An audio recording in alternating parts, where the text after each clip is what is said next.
Hi guys, welcome to another Divi theme video. This is Jamie from System22 and we're designtechtips.com. Well, we got a fun one for you today. We've got a full width parallax section. It's just got an image that scrolls up the screen in the parallax fashion. When you hover over it, the image is going to blur out and some text is going to appear with a call to action button. Really dramatic effect to have on your site. If you're mousing around, this sort of thing happens. It's going to get people's attention really quickly, which is just what you want with a website. Okay, well, let's get started. So here we have our site. If I roll down a little bit, you'll see that little parallax or fixed background image coming in there. It's full width. When I roll over it, it's going to blur out. We've got a little call to action there. Because the background's blurred, you can read it perfectly. They can click on the link, do whatever they need to do. As soon as they take their mouse off, it's going to go back to the nice clear image again. And that's a really eye-catching thing. People are mousing around your site, this sort of thing happens. It's going to get their attention pretty quickly, which is just exactly what you want with a website. So let's get started. I'm going to enable the Visual Builder.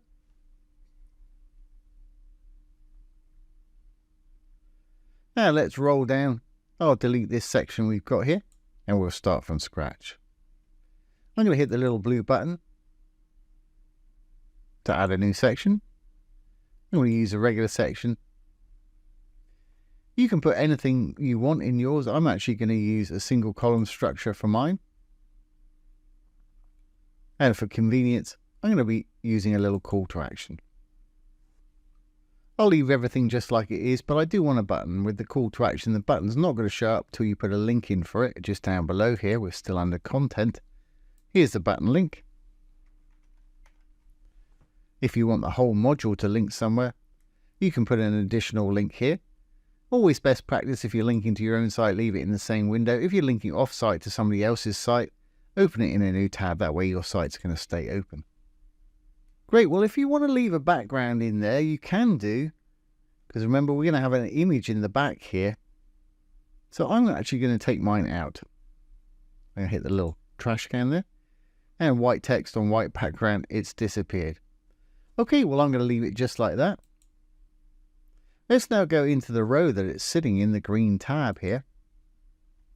I'm going to go into the column itself, not straight down to the background in the row. I'm going to go into the actual column itself, and it's pretty important you put it in the column. Down to background. I'm going to go over to image. I'm going to add a background image. Let's use that same crazy image as we used before. And here you can choose whether you use the parallax or not. I'm going to use the parallax. And they've got true parallax, which will just have it moving at a slightly different rate, which is really what I call parallax. But they've got CSS parallax as well, which is pretty dramatic. And what it is, it's actually fixed background. So that's going to stay exactly where it is, and the site's going to scroll up and down on top of it. I think I'm going to use that today. I do like that true parallax though. Entirely up to you. Select whichever one you like. Now I'm going to save our column settings here. We're back in the main row settings. I want to make this row full width because I want it to stretch from one side of the screen to the other. So to do that, in design, go to sizing. Here's the width right here. I'm going to pull it up to 100%. I'm going to type 100% in down below. Make sure you put a percentage on the bottom there. That's great. We can see our writing. We can see our little parallax image behind there.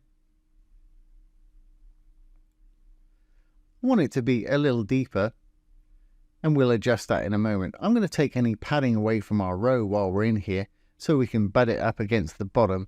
We'll have to do the same with the section. So still in design, I'm going to close up sizing, spacing just below it. Not too worried about the top, but the bottom, I want to put a 0 there. If you want to take it away from both bottom and top, just hit the chain. It'll do both sides for you there. Great, well let's save this. And let's go back into the section it's in. We'll do the same thing so that it's sitting on top of that section below. Over to design, spacing, padding, 0, and 0. And we've now got it sitting directly on top of that one below. That's looking good, but as I mentioned earlier, I want it to be a little bit deeper, so we can see a little bit more of this fella behind there, or our robot friend. So I'm going to go into the actual module. I'm going to use a bit of padding to make it bigger top and bottom. Again, over in design, spacing. It's always where you'll find spacing, over in design. Let's give it 100 pixels on the top and 100 pixels on the bottom, something like that. Obviously adjust yours to taste. That works quite well. Great. Now that we've got everything in place, I'm going to add some CSS to blur out that background image so that we can read that text better, because it's quite a busy picture and that white writing is just getting kind of lost in a lot of places there, especially where it's got a white background. And this is why this blur effect works so nicely. So to do this today, we're going to go into the actual module itself. I'm going to go over to the advanced and down to custom CSS. Now don't let that put you off. I'm going to write all the CSS for you and explain everything that you need to do. Well, we've got to add a little bit of CSS code to this today to make it work. Very easy. I'm using a backdrop filter, and you're going to find when you put this backdrop filter in, it's going to throw up a little flag saying unknown property. I've tried this on several different browsers, including Edge, Brave, Chrome, and Firefox, and it works absolutely perfectly. So don't worry too much about that. And we're going to add the WebKit for compatibility. CSS is a wonderful thing to learn. You can really take your editing skills to the next level with it. So don't let it scare you. If you do something and you don't like the look of it, simply delete the CSS code. It'll go back to exactly how it was before. Let's get back to the build. So once in the custom CSS, we need to go to the module elements. And in the main element of our little call to action here, we're going to start writing some code. Initially, I don't want it to be blurred, and I'll make this text disappear in a little while, but I'll leave it there for the moment so you can see what's going to happen. I'm going to use what they call a backdrop filter. Backdrop-filter, colon, and it's a blur we're going to use, B-L-U-R, and I open some round brackets right at the end of there. And as I mentioned just now, it throws up a little flag saying unknown property. This works. I've tried it on several different browsers, including Brave and Edge, and it has no problem at all, and Firefox also. So initially, I'm not going to blur it out at all. I'm just going to put a 0 there. Now, for compatibility reasons for this filter, I'm going to add almost the same thing down below. But I'm going to put a dash. I'm going to say WebKit, and another dash. I'm going to copy this exact thing.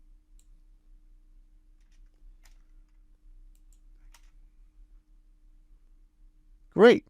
Well, let's copy all of this. I'm just selecting it with my left mouse. Control C to copy.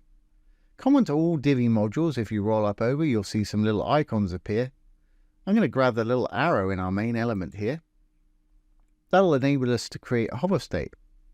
Desktops when the mouse is not on it. Hover, little arrow tab here, click on it, is when the mouse is on it. I'm going to paste this in there. We've got exactly the same thing. And I'm going to put a pixel value in our backdrop filter here. Well, I think I used about 15. I blurred it out pretty much. The higher the pixel value, 15px, the more the blur. For instance, if I get rid of the 1, so it's just 5 pix, it's just slightly blurred. But I want it pretty blurred, so that text stands out beautifully on top of it, but you can sort of make out the image behind. Of course, I want exactly the same thing in this one. That's great. But when you hover over it, it's not going to work while we're in the builder. It's going to instantly do that. I want to slow it down so it's sort of a little bit more graceful. So back in the regular state, make sure you're on the desktop state. I'm going to give it a transition duration. Transition-duration. And I'm just going to make mine perhaps half a second, 0.5s. That way, it'll just feed in a little bit more like that. I think that's quite a nice effect.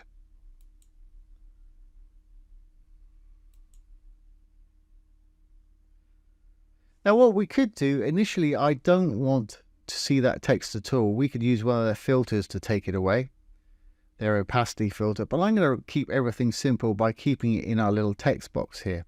So on the desktop state, when it's not blurred, I don't want to see it at all. So I'm going to go down, I'm going to say opacity 0, which is invisible. Fantastic, just what I wanted. Then when they hover over it, let's just copy that. I want it to come back. And it'll use the same transition duration to come back. Now opacity 0 is completely invisible. Opacity 1 is fully visible. But you can have 0.1, 0.2, various different gradients of it. So that's going to work. So on hover we've got this.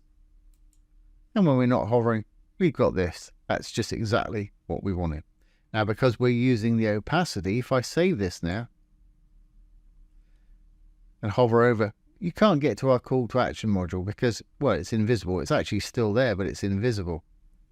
So if you need to get to it to edit it or anything, just go to back end mode, wireframe mode.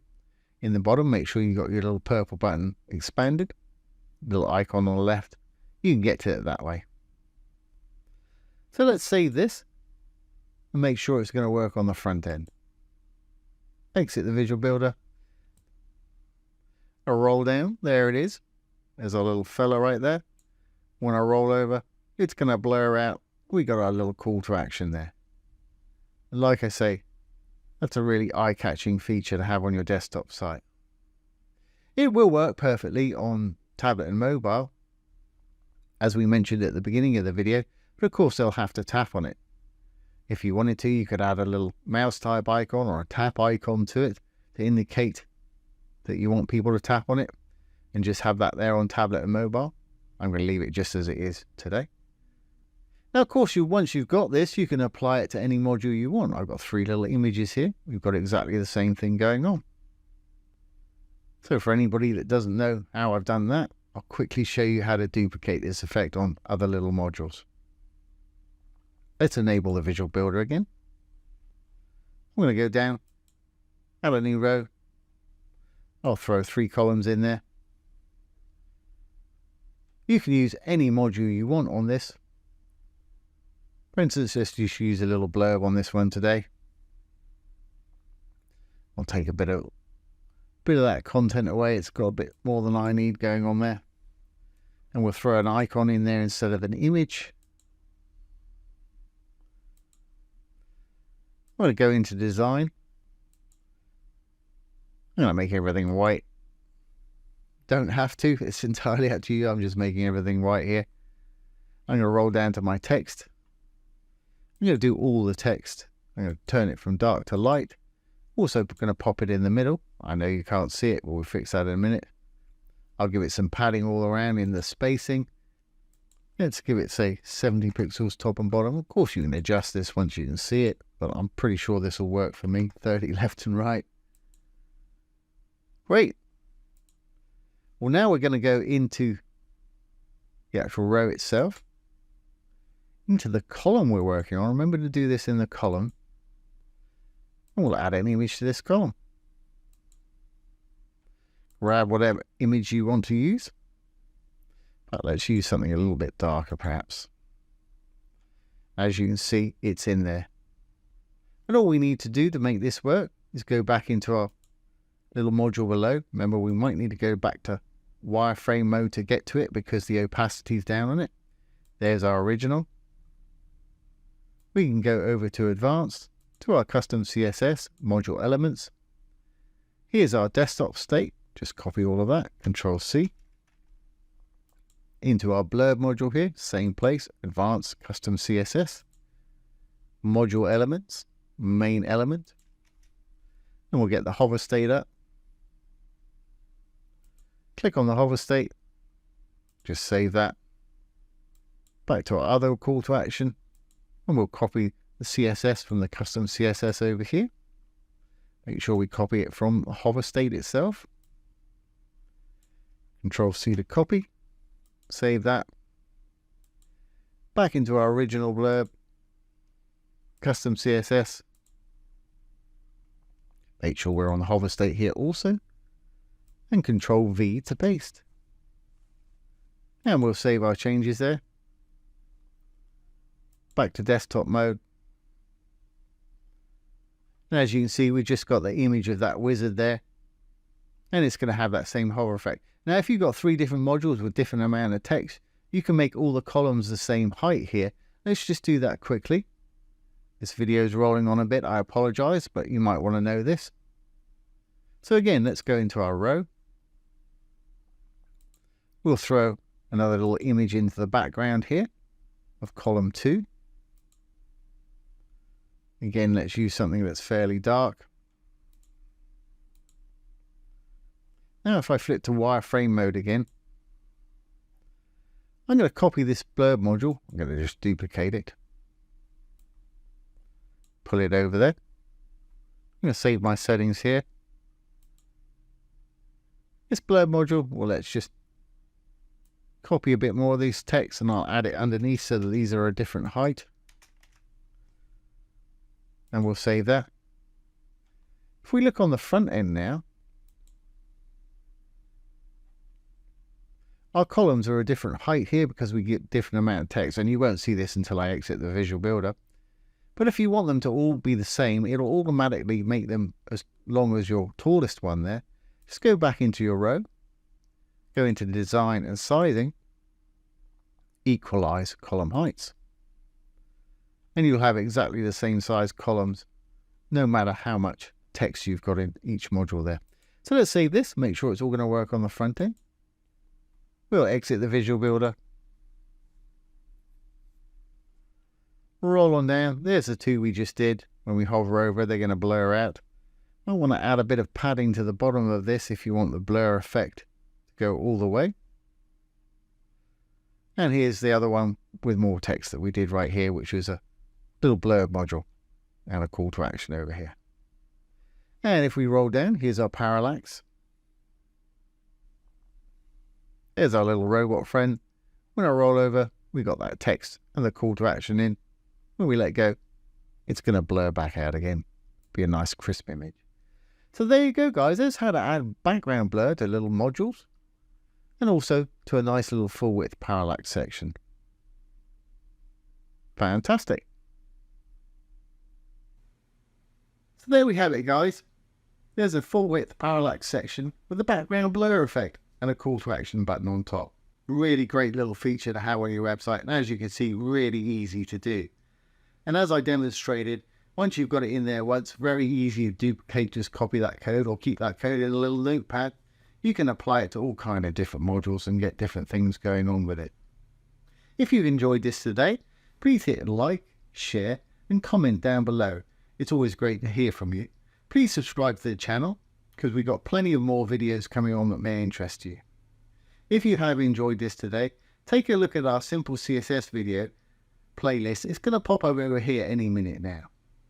Once again, this has been Jamie from System22 and webdesignandtechtips.com. Thanks for watching. Have a great day.